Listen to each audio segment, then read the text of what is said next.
Alright, we're out here today in the beginning of April. We just put the first 150 rounds through the new IWI Tavor X95 bullpup carbine, also known as the Micro Tavor. There's quite a bit out there on these, and this is for sure a Tavor. I mean, it's an updated and modernized version, and they've made quite a few small but important changes, all of which I think we liked. Well, going from the muzzle, we have a 16.5-inch cold hammer forged chrome lined barrel made in Israel, stamped right here, made in Israel. It is threaded 1/2x28 with a removable birdcage flash hider. Has a long stroke gas piston operating system. I really like how they did the handguard on these. It has removable rail sections that you press in and then slide up, and then you can reveal your rails here.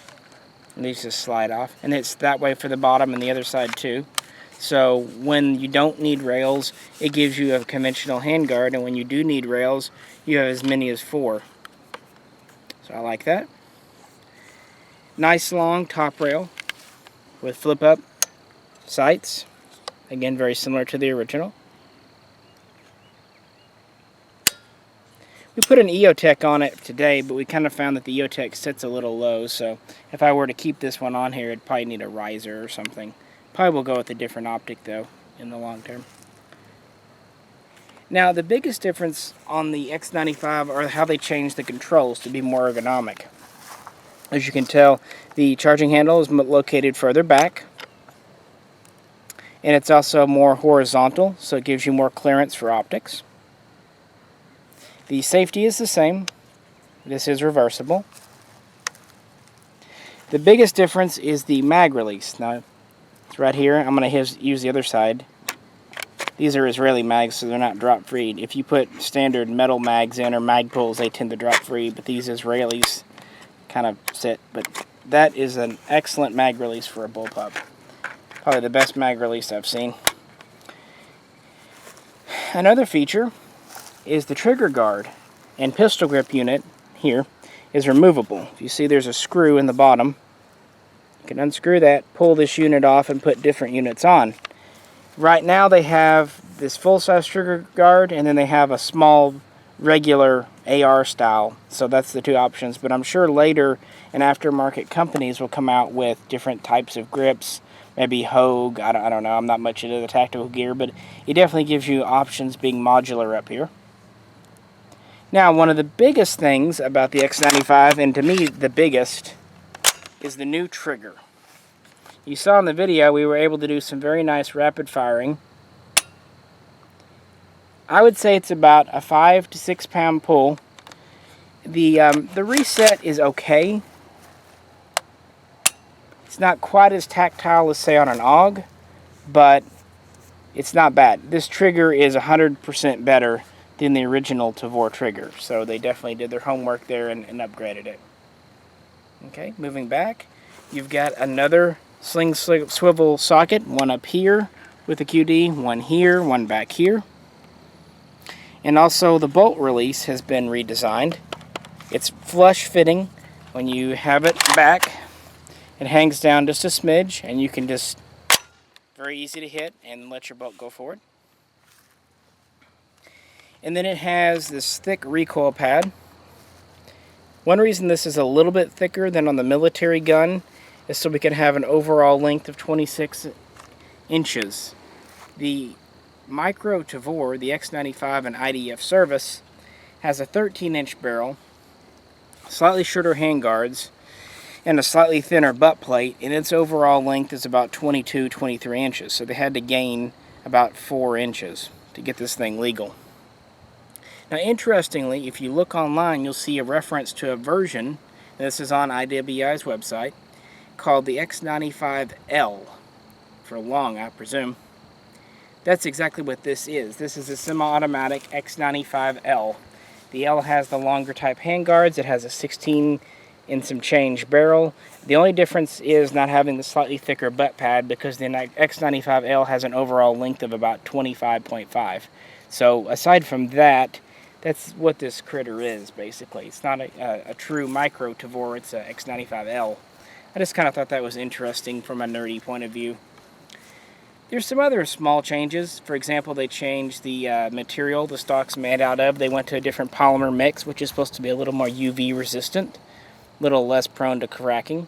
They also slimmed it top to bottom and a little bit side to side, so it's just a little less bulky back here. Not anything that you would notice overtly, but it is there. Also, the X95 went to a 3-lug rotating bolt versus a 7-lug. Disassembly is the same as on the regular Tavor. You just press this pin out, your bolt group comes out the back, and then you can disassemble your bolt group right down to the firing pin with no more tools than maybe a small punch, and you don't need a hammer, just something to get your finger in there and push out a pin with. So it disassembles very easily. I did it last night while packing the gun up just to see if I could, and it was easy to take the bolt apart. They also say the barrel is removable, and I'm not sure if that means it's easier than on the regular Tavor or if they've streamlined the system. I'm hoping it's a little easier. That'll make dropping in a 9mm conversion kit a lot easier to do. But yeah, so the X95 Tavor.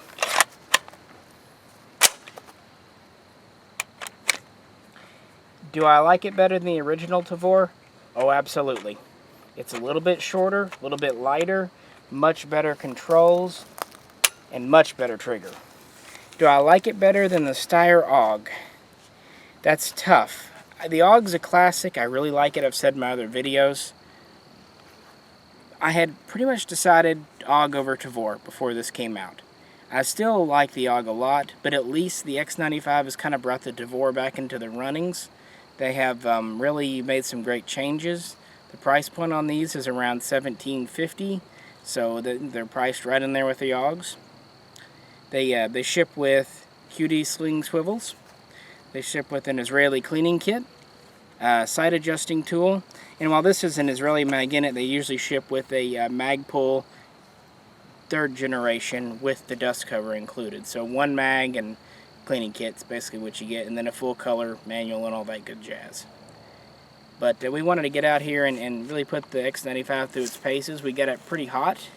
We ran several types of ammo, including steel-cased Wolf 55 grain, as well as 62 grain brass from IWI. And I will say it ran the Wolf ammo without a hitch. My old Tavor, when I had the IDF model, it would choke on that ammo. Not all the time, but 1 out of 10, 1 out of 20 shots. This critter ate over 100 rounds of Wolf without a single hiccup. You'll see in one of our videos that the bolt hold open doesn't always hold back. We trace that to the magazine, not to the gun or the ammo. When we tried metal GI mags in it, it held back every time. So it's just these Israeli polymer mags, but they run reliably. They just don't always activate the bolt hold open during shooting. Manually doing it, they work fine, as you see. I really like that release, and I love the the mag release here. That is just slick. That's definitely the best bullpup mag release I've encountered so far.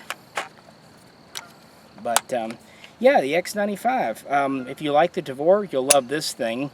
And if you weren't really happy with the Tavor originally, I would suggest giving this a look. I'm not saying you're going to love it.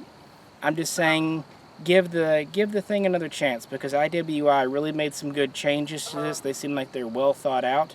And above all, the reliability is the same or better. Disassembly is easy. And they're promising to have 9mm and 300 blackout conversion kits. And they're also saying they're going to start offering these as a factory SBR sometime this year or next year. So they will also have versions in flat dark earth and OD green. And I'm not sure about optics.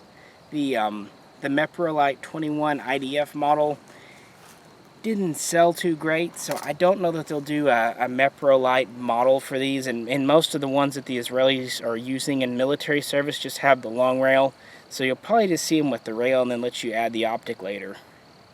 You could always add a Mepro sight, nothing against that. But yeah, as we continue to shoot this, I'll post updates, how we're liking it, and we'll keep putting rounds through it. But so far, so good. Nice, well balanced. It's a little bit. This is definitely lighter than the AUG. It's a little bit shorter. It's right at the minimum length for a non-SBR, so they really can't go any shorter, legally speaking. But IWI did a really good job with this thing. Hopefully we'll all think so in months to come, but so far first impressions are quite positive. Well, this is Misha, and if you have any questions or comments, feel free to post them, and I'll do my best to answer them. And as always, thanks for tuning in.